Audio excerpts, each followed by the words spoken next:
Mesdames, soyez les bienvenues dans ce ministère qui est le vôtre et pour une cause ô combien importante. Toutes les causes le sont, mais celle dont nous allons parler maintenant nous tient particulièrement à cœur, toutes les quatre. Je me pose la question de savoir pourquoi on ne parle pas davantage des femmes dans la science. Je me pose la question de savoir pourquoi on croit systématiquement que les femmes ne sont pas bonnes en maths, qu'elles ne peuvent pas intégrer l'ingénierie. Pourquoi on a encore aujourd'hui si peu de femmes dans ces secteurs, alors même que ces secteurs sont porteurs, qu'ils sont d'avenir. On sait qu'un job sur 3 qui sera créé dans les 5 prochaines années aura une composante numérique. On sait que les femmes étaient dans le numérique au début de son histoire et qu'elles ont disparu. Alors je veux commencer par vous remercier pour ce que vous faites, pour ce que vous êtes et pour l'engagement dont nous allons parler, parce que je crois que tout est question d'inspiration et quand on regarde vos 3 modèles, on se dit que rien n'est impossible. C'est effectivement ce constat qui nous a motivés à nous engager. Effectivement, le manque de femmes dans les filières scientifiques est criant. Elles ne sont que 29% dans les formations d'ingénieurs, à peine 9% dans les métiers salariés de sciences ou d'ingénieurs. Et puis plus on monte plus elles disparaissent. Plus elles disparaissent. Et ça, c'est vrai dans l'industrie, mais c'est vrai aussi à l'hôpital et c'est vrai dans la recherche. Le deuxième constat que nous avons fait, c'est que pendant cette crise sanitaire, les femmes ont été particulièrement mobilisées, mais également durement éprouvées, soit parce qu'elles étaient en première ligne dans les hôpitaux, soit parce qu'elles menaient de front télétravail, école à la maison, tâches domestiques, tâches parentales, parce que force est de constater que le rééquilibrage des tâches avec les hommes n'a pas eu lieu. Donc de facto, leur situation professionnelle, elle s'est largement dégradée. Certaines ont abandonné les sciences, d'autres ont perdu leur travail, tandis que les hommes, certainement moins confrontés à cette contrainte personnelle, n'ont pas connu ces freins à leur avancement de carrière. Et d'ailleurs, on sait que les chercheurs ont publié bien davantage pendant les différents confinements que les chercheuses. Donc finalement, cette crise, non seulement elle a mis en lumière toutes les inégalités qui existaient entre les femmes et les hommes dans le domaine des sciences, mais elle les a accentuées quelque part. Et puis ensuite, on s'est interrogé sur les raisons qui font que les jeunes filles finalement ne poursuivent pas leur rêve de science.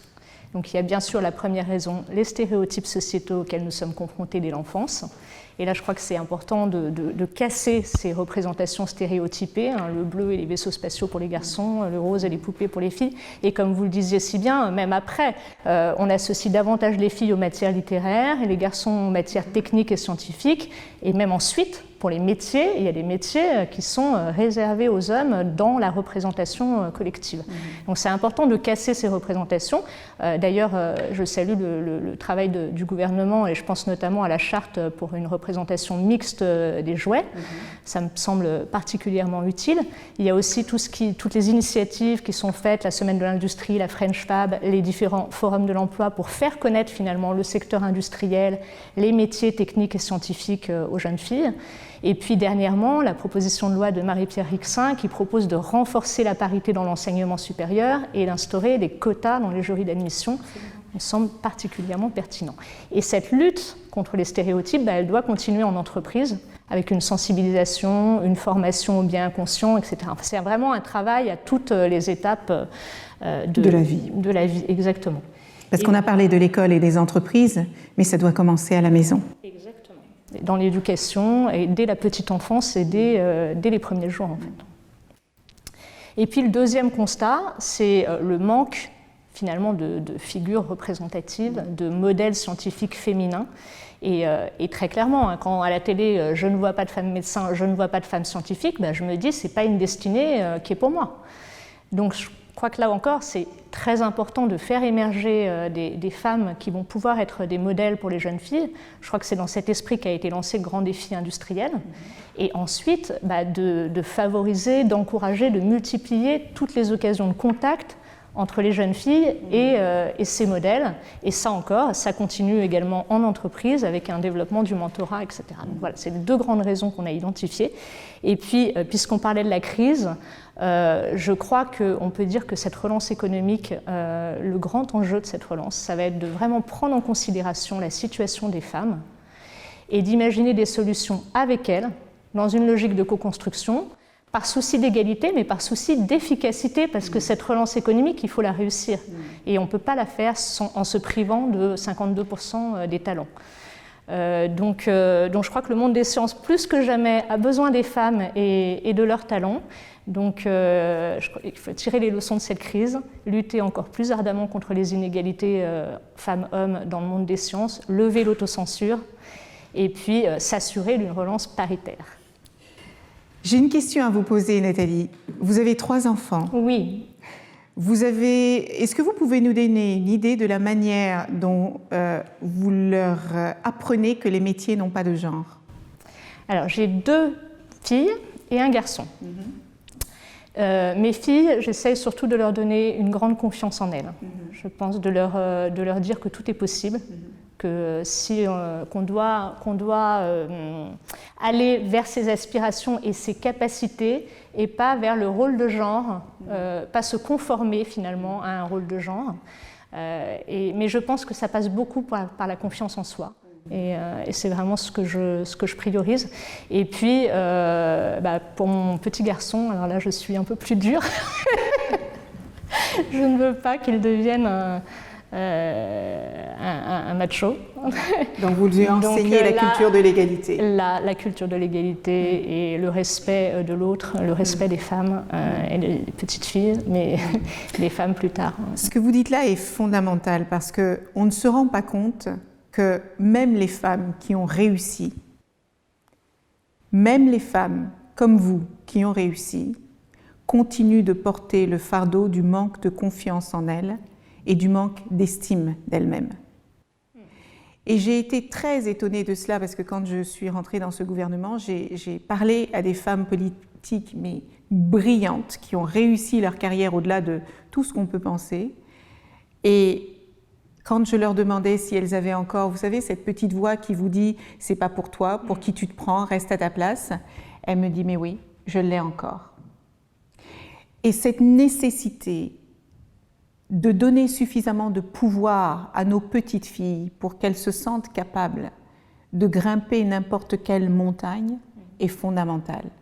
Et s'il est nécessaire de vous convaincre, il faut savoir qu'il faut attendre l'âge de 40 ans pour que les femmes atteignent le niveau de confiance que les hommes ont. À quel âge ? 40 ans, oui. C'est l'âge auquel l'homme et la femme ont le même niveau de confiance. Vous imaginez toutes les opportunités qu'elles manquent avant d'en arriver là. Donc merci de souligner combien la confiance en soi et l'estime de soi est la clé pour n'importe quel épanouissement.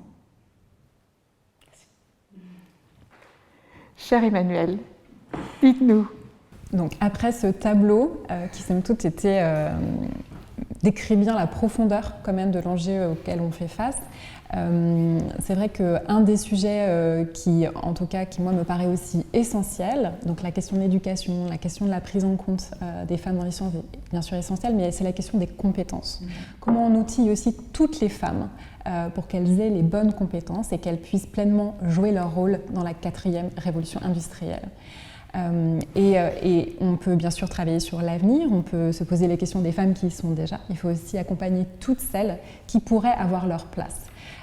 Et cette question de la mutation et de l'accompagnement des compétences et de la mobilité des femmes actives dans l'économie doit être une priorité. Voilà, on ne peut plus attendre. On ne peut plus attendre parce que la relance en a besoin, nos entreprises en ont besoin, et parce que les femmes ont besoin aussi d'être considérées comme des vraies actrices et d'être outillées pour l'être. Voilà. Donc moi je parlerai peut-être des solutions, d'un début de solutions, et je vais m'exprimer aussi au nom de l'association Social Builder qui développe maintenant depuis 10 ans des solutions pour accompagner les femmes actives et notamment les demandeuses d'emploi, donc qui sont plus que disponibles à embrasser des nouvelles opportunités et qui sont curieuses et gourmandes de ce qu'elles pourraient faire pour elles-mêmes, pour leur foyer, pour la société, pour l'économie. Donc nous développons des solutions pour permettre aux femmes de s'insérer dans l'économie numérique et nous ne le faisons qu'avec les entreprises et les acteurs de l'emploi. Et ça, c'est indispensable. C'est un effort collectif. Quand on parle de la confiance des femmes, je vais rebondir là-dessus, la confiance des femmes, c'est un effort collectif. C'est un environnement qui va permettre les conditions de la prise au sérieux des femmes par elles-mêmes, mais aussi par la société. Donc ça, c'est aussi important de le dire. La question de la confiance n'est pas qu'un sujet de femmes, c'est un sujet de société. Et certains hommes manquent aussi de confiance en eux. Il faut Nous pas. pouvons le dire. Ce serait dommage de genrer le manque de confiance, mais ce qui est terrible, c'est que les hommes, on leur interdit d'exprimer ce manque de confiance en soi. Donc, c'est dire tout le travail de fond et le travail culturel que nous avons à faire sur ces questions. Et je peux vous poser une question, Emmanuelle, parce que dans les solutions que Social Builder apporte, vous travaillez beaucoup avec les entreprises. Moi, j'ai toujours été étonnée de voir que les femmes, à partir de 45 ans, sont considérées comme seniors, et qu'une femme qui a 45 ans et qui perd son emploi a 2 fois plus de difficultés à retrouver un job qu'un homme. Est-ce que vous pouvez me dire si dans les solutions auxquelles vous avez pensé, il y a des solutions en fonction des âges, parce que les jeunes filles ne vont pas dans les STEM, mais les femmes, quand bien même qui seraient prêtes à y aller, on ne leur ouvre pas les portes. Est-ce que vous faites des solutions globales ou est-ce que vous travaillez sur des solutions en fonction des catégories parce que les difficultés ne sont pas les mêmes partout? Donc nous adoptons une approche qui est de construire des solutions en fonction des besoins et des opportunités. Donc on a adopté... Des besoins des femmes ou des besoins des entreprises? Des deux. Parce qu'il faut toujours les croiser au final. On ne peut jamais regarder, c'est comme notre sujet, est-ce que c'est la société ou les femmes et vice-versa. En fait, les deux côtés, les deux côtés de la pièce sont essentiels et doivent être absolument regardés en même temps. Donc pour nous, ce qui est important, c'est justement, et c'est une approche qui est encore assez unique et qu'on aimerait vraiment diffuser dans tout, le réseau qui travaille sur ces sujets, c'est de s'assurer qu'on intègre et on intègre toute la partie orientation, donc faire connaître les métiers et les opportunités, la partie bien sûr formation, mais aussi la partie insertion. Et là où ça fonctionne particulièrement bien, c'est quand l'entreprise implique ses salariés, quand l'entreprise vraiment est dès le départ consciente du fait que oui, si on s'oriente vers leur réorientation professionnelle, si on s'oriente vers un repositionnement professionnel, on n'aura pas de diplôme d'ingénieur, on aura certainement un bagage de vie qui pourra être valorisé parce qu'on a d'autres choses à apporter. Et c'est là aussi où les femmes seniors ont toute leur richesse d'expérience à valoriser dans ces parcours. Et nous, on accompagne des femmes de 18 à 65 ans qui sont accueillies dans les entreprises et les seniors sont accueillis justement par des entreprises, notamment les TPE-PME, qui justement peut-être iront moins être en chasse sur les campus, mais qui doivent trouver d'autres solutions pour faire valoir la qualité de leur environnement de travail et les possibilités qu'elles peuvent offrir dans leur entreprise et qui vont aller donner leur chance à des profils différents. Voilà, ceux qu'on dit encore atypiques. Même si pour nous, les femmes, elles sont au final de tous horizons, de toute situation de vie et c'est ça qui fait la richesse. Je connais Social Builder depuis longtemps et j'ai toujours été très impressionnée à la fois par votre engagement, par le côté très pratique et pragmatique et opérationnel des solutions dont vous parliez tout à l'heure. Mais je pense qu'on va avoir l'occasion d'y revenir. Merci beaucoup, cher Emmanuelle. À nous. Dites-moi, parce que vraiment... Écoutez, je rebondis donc sur ce qui a été dit. Donc, moi, j'ai déposé une cause qui souhaite œuvrer pour faire croître à son juste niveau le nombre de femmes dans les métiers de l'industrie, dans les métiers du numérique et de la tech. Alors, ce qui me motive et ce qui me paraît fondamental, c'est ce que tu disais, Emmanuelle, sans couture. C'est-à-dire que c'est de bout en bout. Pour moi, c'est une approche holistique avec le triptyque qu'on connaît très bien, éducation, formation, accompagnement. On met par-dessus la lutte incessante contre le sexisme. Et tout ça, c'est une approche holistique, donc depuis le berceau, à la maison, dans l'entreprise, jusqu'à la reconversion. Et cette approche holistique, elle s'accompagne d'une traction je suis ingénieure, donc d'une traction d'élastique. C'est-à-dire que cet effort, ce n'est pas un effort qu'on pose sur un papier un jour et on se dit c'est bon, j'ai fait la job et je m'en vais, comme disent les Québécois. En fait, c'est de tirer et de maintenir l'effort. Donc cette approche holistique, c'est ce que moi je préconise et ce que je voudrais en plus qu'on puisse développer intensément sur les territoires. Parce que c'est très intéressant. Si on se met à l'échelle de la France, il se passe beaucoup de choses en Île-de-France. On est doté d'énormément de choses, mais il faut vraiment aller au cœur, au plus près du besoin. Et ce besoin, c'est les territoires, c'est dans les régions, dans les départements, dans les villes, dans les campagnes. Comment on accompagne les filles, les femmes dans ce parcours. Et ça passe par, moi je le fais régulièrement, d'ailleurs vendredi j'étais sur un événement sur le territoire Paris-Saclay, je présentais le métier d'ingénieur à des élèves de 3e. C'est d'aller au contact, d'aller présenter, on ne se positionne pas en rôle modèle dans le sens où on dit allez-y faites comme moi, mais on les intéresse, on les acculture avec la chance incroyable que c'est de faire ça.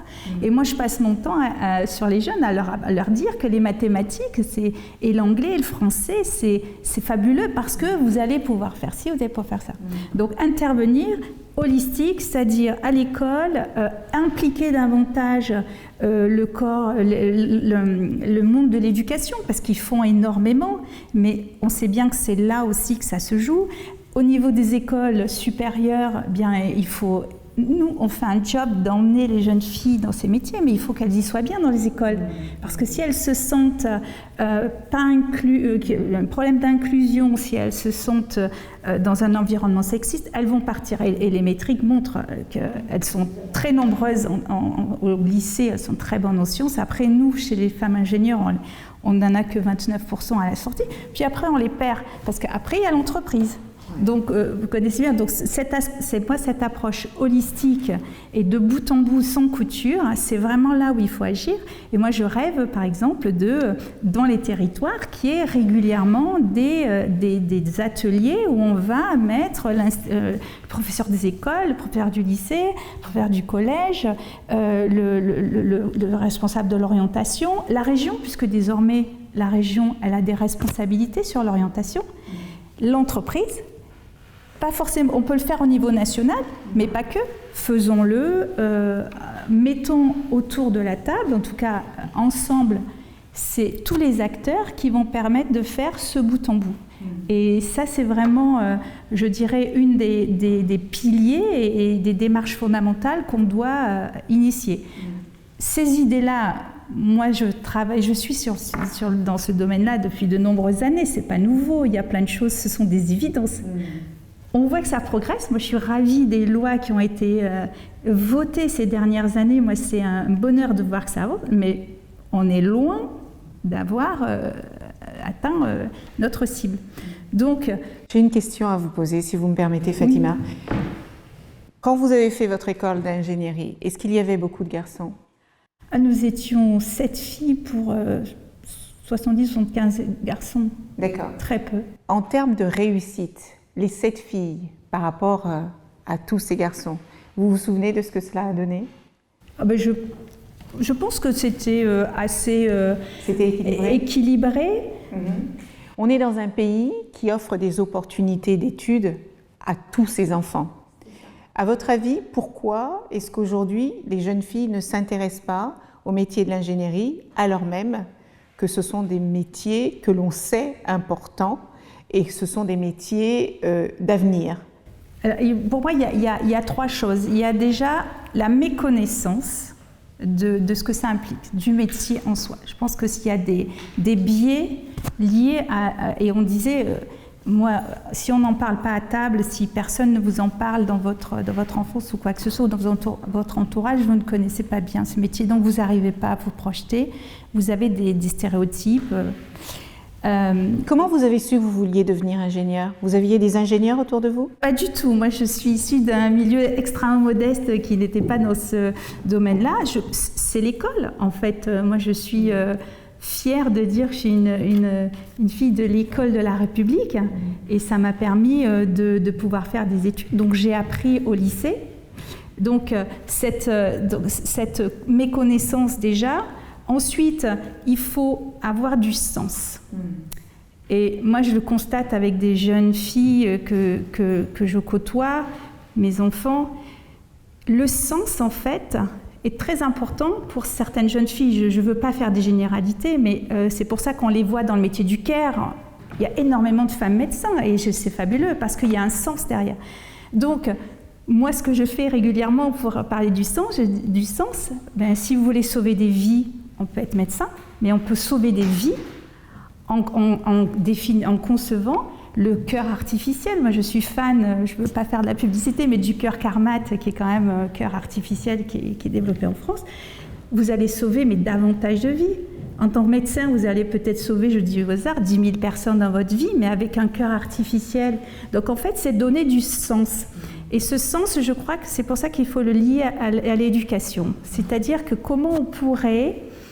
la question que je me pose, et c'est pour ça qu'il faut embarquer le plus grand nombre, c'est comment expliquer qu'en fait, en faisant des sciences, en faisant des mathématiques corrélées à de l'informatique, on va sauver le monde, on peut sauver des enfants, on peut... Et ça, ce sens est important. Et ensuite, troisième point, c'est l'inclusion, c'est l'ambiance sexiste, ce sont ces ambiances que l'on peut plus ou moins accepter. Et ça va dépendre aussi des caractères, mais il y a des filles qui disent « Oh ben non, ça ne m'intéresse pas de lutter toute la journée ». C'est fatigant. C'est épuisant. Donc, oui. Ça fait longtemps que vous êtes, Emmanuelle et Fatima, dans l'association Femmes Ingénieures. Est-ce que vous avez le sentiment, et vous luttez justement contre le sexisme, vous luttez pour qu'il y ait davantage de jeunes femmes là, est-ce que vous avez le sentiment que les choses bougent? Alors moi, je pense que ça progresse parce que je constate que dans les écoles, des écoles ingénieurs, nous avions fait une étude il y a quelques années où on avait vraiment mesuré la détresse de certaines filles ingénieures dans les écoles.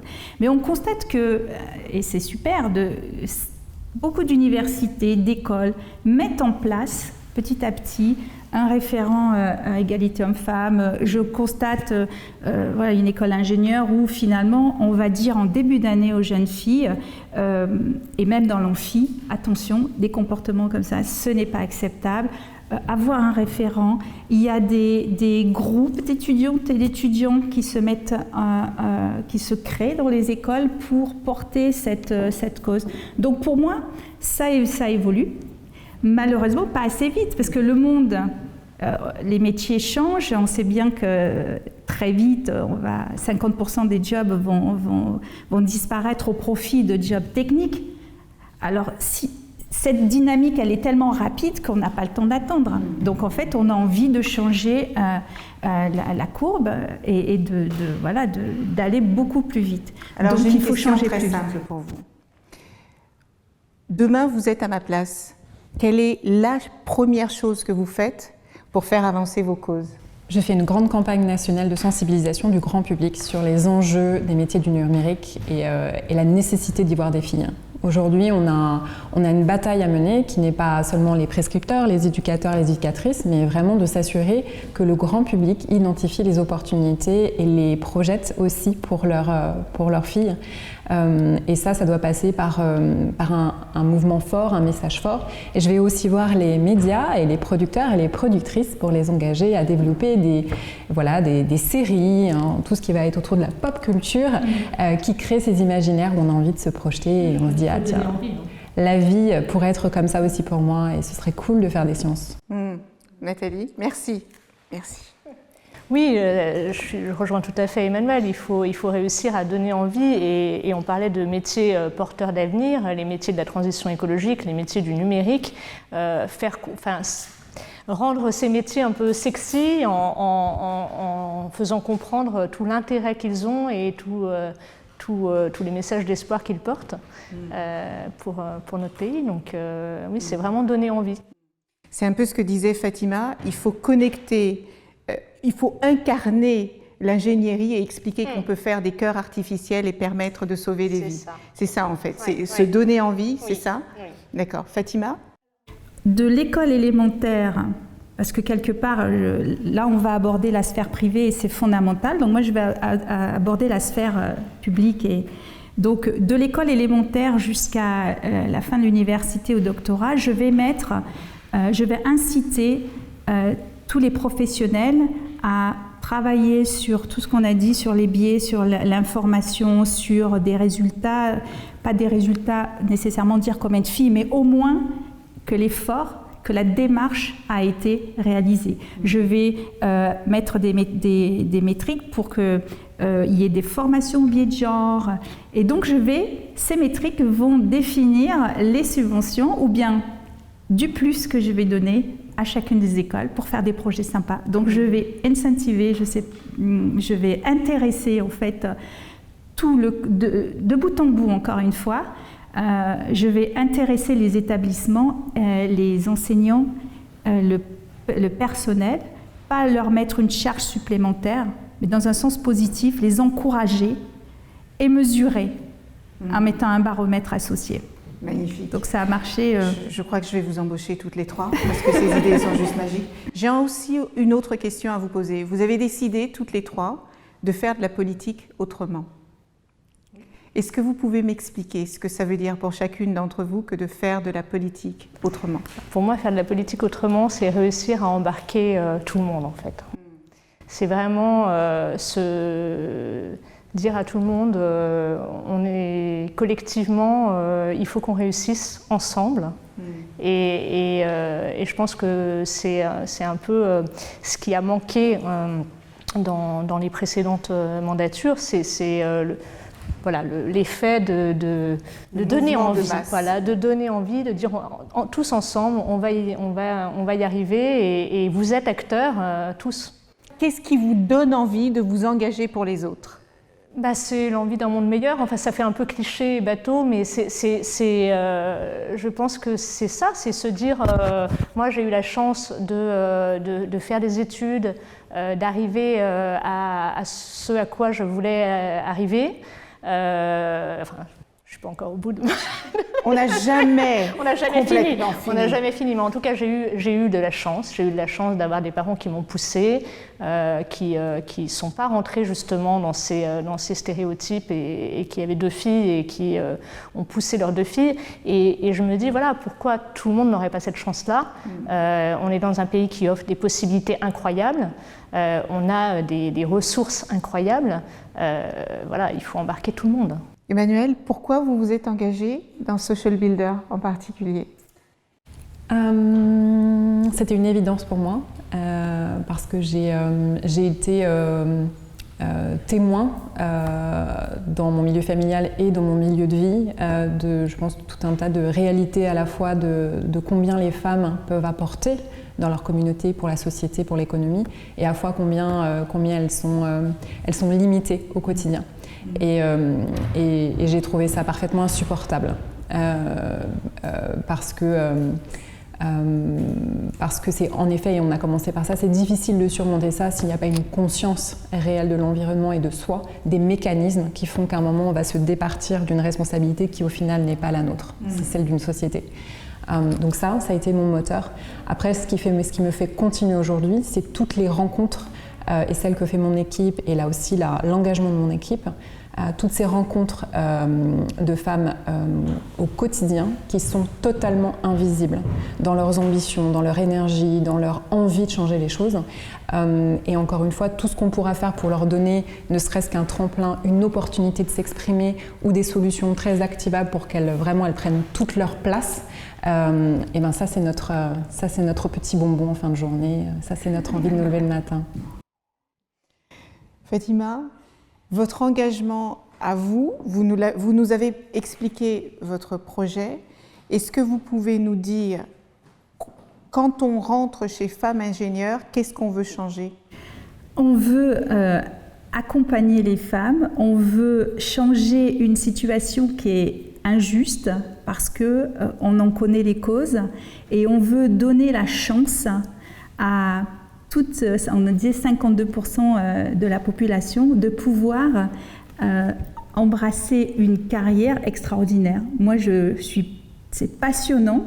Je suis heureuse d'être une femme scientifique, d'être une femme ingénieure, et j'ai eu la chance de pouvoir le faire. Et l'égalité des chances est pour moi fondamentale dans mon parcours. Donc, j'ai envie de rendre. J'ai envie aussi de le faire avec bienveillance, c'est-à-dire qu'avoir ce regard sur chacune et chacun, il faut savoir comprendre les situations et les parcours. Donc, amener de la bienveillance écouter les idées où elles sont. Donc moi, faire autrement, c'est écouter. Moi, chez Femmes Ingénieures, ce qu'on fait, c'est qu'on travaille avec énormément d'associations. En fait, on se met ensemble parce qu'on dit bien, tout seul on va plus vite, ensemble on va plus loin. Donc c'est cette démarche de collectif. Et encore une fois, c'est de donner. Moi, c'est ce qui me motive, c'est m'engager, transmettre. Et surtout, et je l'ai dit souvent, je le dis souvent, moi les codes, je ne les ai pas eus quand j'étais jeune. Voilà, j'étais dans un milieu et ça peut faire sourire, mais il y a des choses que j'ai découvertes à 35 ans, c'est tard. Donc vous disiez 40 ans, on a la confiance. Et maintenant, je n'attends pas de transmettre ça à des personnes qui ont 35 ans. Très jeune, quand je rencontre des jeunes, des lycéens, je dis oui, à 18 ans, tiens, inscris-toi là, tu peux t'inscrire dans une association, rencontre du monde, parce que finalement, tu vas découvrir un pan de vie en fait que tu ne vois pas, parce que là, ton poste d'observation ne te permet pas de comprendre. Et je rêve que tout ça, ce soit à l'école, que ça se passe aussi, que l'on puisse aller raconter les codes. Voilà, moi j'aurais aimé en seconde, en plus de mes cours de français, de maths passionnants physique, qu'on me donne des cours de code. Alors ça fait bizarre, mais j'aurais voulu comprendre parce que j'aurais peut-être accéléré un petit peu mon réseautage, par exemple. Alors dans des familles, c'est d'une évidence, mais lorsque vous n'êtes pas dans ce monde-là, on ne sait pas. Donc j'aime transmettre les tips en anglais, on dit des codes en disant tiens, tu dois faire ça, regarde là, va là, tiens, je vais te donner un numéro. C'est ça qui est passionnant en fait, transmettre. Je vais aussi utiliser un mot très anglais que j'arrive toujours pas à traduire en français, c'est empower. C'est l'empouvoirment, c'est donner, transmettre le pouvoir à quelqu'un de s'accomplir. Et c'est comme ça qu'on avance, parce qu'on se rend compte que tout dans nos parcours, c'est un professeur qui nous a portés, et en fait, quand on essaye de dater un engagement, en fait, c'est plein de petits bouts de morceaux de vie qui nous ont fait qu'on est allé dans la bonne direction. Et comme le dit Fatima, si à notre tour, on peut transmettre ça et donner l'envie aux filles de s'engager, de poursuivre leurs rêves, en fait juste de concrétiser leurs ambitions intimes, leurs rêves intimes. Vous savez, en vous écoutant, mesdames, je réalise, j'ai la chance dans ce ministère de rencontrer des femmes extraordinaires. Et à chaque fois, je me dis, mais comment se fait-il qu'elles ne soient pas davantage connues ? Comment se fait-il qu'on ne voit pas davantage de femmes comme vous sur France 2, sur France 3, sur TF1, sur toutes ces chaînes nationales? Comment se fait-il qu'on ne raconte pas à nos jeunes filles qu'il y a des femmes qui peuvent être mamans solo, qui peuvent avoir 3 enfants, qui peuvent s'engager dans la politique, qui peuvent être scientifiques? Comment se fait-il qu'on ne leur explique pas qu'on peut être issu d'un milieu très humble et devenir femme ingénieure dans un environnement où aucun membre de sa famille ne l'a été auparavant, et avoir cette envie de transmettre ce que l'on a pu recevoir à un moment ou un autre? Comment ne pas leur dire qu'il y a des gens qui s'engagent pour eux alors même qu'ils n'ont pas besoin de le faire? Parce que vous pourriez faire tellement plus d'autres choses, Emmanuel, que de vous engager pour aider les autres à réussir. Et je ne sais pas si on se rend compte que ce pays est l'un des pays où il y a la France a le plus grand nombre de personnes qui s'engagent dans des associations, des gens qui s'engagent dans la politique, des gens qui s'engagent dans le mentorat, qui ne veulent pas être dans une association, qui ne veulent pas être en politique, qui ont juste envie de donner un peu d'eux-mêmes. Et parfois, moi j'aime beaucoup le mentorat. J'aime beaucoup le mentorat parce que cette manière qu'on peut avoir de tendre la main à quelqu'un pour lui transmettre quelque chose qu'on a reçu de quelqu'un d'autre. Et je pense que vous parliez merveilleusement de ça tout à l'heure, Fatima, parce qu'on a tous quelque chose à transmettre. Tous, à tous les niveaux. On le voit souvent dans le monde de l'entreprise, mais on le voit aussi quand Jean-Michel Blanquer met en place les cordées de la réussite. C'est ça, c'est dire à des jeunes qui ont réussi: tends la main à l'un de tes camarades, tu parles le même langage, tu sais d'où il vient, aide-le, explique-lui quelles études il peut faire. Et je me dis que, vous parliez tout à l'heure du rôle des médias, dans cette inspiration que nous devons transmettre à cette jeunesse, il est fondamental. Mais je veux, mesdames, que vous n'oubliez pas le rôle fondamental que vous avez simplement parce que vous êtes qui vous êtes. Parlez-en, dites-le. Les femmes ont du mal, on a beaucoup de mal à dire « j'ai un peu réussi ». Mais ce dont vous ne vous rendez pas compte, c'est qu'à chaque fois que vous osez le dire, vous ouvrez la porte à tellement de possibilités. Et il n'y a rien de plus magique que d'inspirer quelqu'un sans même le savoir. Et vous avez cette responsabilité de transmettre votre lumière, transmettre vos batailles. On croit que la réussite est quelque chose, évidemment, c'est tombé du ciel. C'est toutes et tous que ça ne tombe pas du ciel. Partager vos réussites et partager vos échecs, c'est aussi ce qui rend les choses possibles et accessibles. Et je veux vraiment, du fond du cœur, vous remercier pour vos engagements respectifs, parce que je sais combien nos vies sont compliquées, combien nous devons batailler sur tous les domaines, combien on doit encore se battre pour gagner ces procès en incompétence qu'on peut nous faire, quand on ne veut pas nous laisser évoluer dans nos entreprises, quand on ne veut pas nous laisser évoluer en politique, quand on ne veut pas nous laisser évoluer dans des secteurs dits masculins, on nous explique que non, on ne sait pas aussi bien, alors même que les femmes dans notre pays sont parfois plus diplômées que les hommes. Et vraiment, votre engagement, les rôles modèles que vous êtes, et cette envie de transmettre, dans un monde post-Covid aussi troublé, où nous allons avoir besoin de chacun de nos talents, chacune de nos compétences, chacun de nos savoir-faire, dans un monde où la place de l'humain est tellement essentielle parce qu'il y a tellement de vulnérabilité, je suis convaincue que les femmes ne portent pas seulement la moitié du ciel, elles sont la moitié de la solution dont nous avons besoin pour reconstruire ce monde qui est un peu cabossé après la Covid. Et vous l'avez très bien expliqué, Nathalie, les femmes sortent blessées de cette situation. D'un côté, on a enfin remarqué qu'elles occupaient des métiers essentiels, parce qu'en donnant du sens, elles occupent des métiers essentiels. La santé, c'est la vie. Sans la santé, on n'existe pas. L'éducation, c'est fondamental.